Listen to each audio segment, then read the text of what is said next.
It's 1798, and a young general, Napoleon Bonaparte, has just led 30,000 French soldiers into the Sahara Desert to witness the ancient mysteries of Egypt with their own eyes. His goal? To cut the throat of the British Empire by cutting off their connection to their spice and their Indian Empire. But the real enemy was much closer. It was the heat and the thirst. The desert had taken its toll on the French. They were completely unprepared and stuck in the middle of a wasteland of sand, wearing wool uniforms made for the Alps, without water to drink or a position to defend.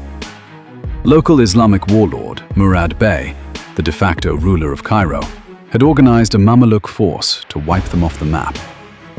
The Mamluks were independent Egyptian bands of horse warriors. They had ruled these sands for millennia. Their cavalry tactics were undefeated in the desert, and today they barely needed them. Dehydration was going to finish Napoleon for them.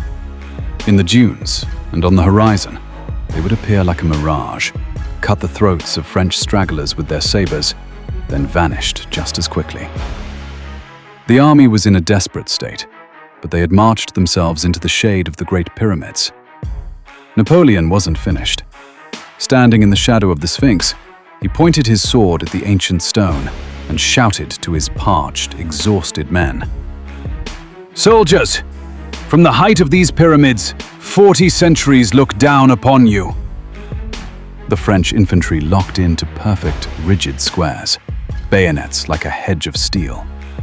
The Mamluks charged at full gallop, only to smash against the impenetrable wall of lead and iron. The Mamluks were used to broken ranks. They never failed to strike fear into the heart of an enemy. Once their will was broken, victory was like shooting fish in a barrel. They were used to trotting behind invaders with pity for them as they failed to run through the sand in their final moments. But these French revolutionaries and republicans had hearts of oak. The Mamluks had never faced these modern infantry tactics. The infantry squares didn't move an inch. It wasn't a battle. It was a slaughter. And Napoleon and his men made history beneath the pyramids that day, riding a legend that would haunt the world for 40 centuries to come.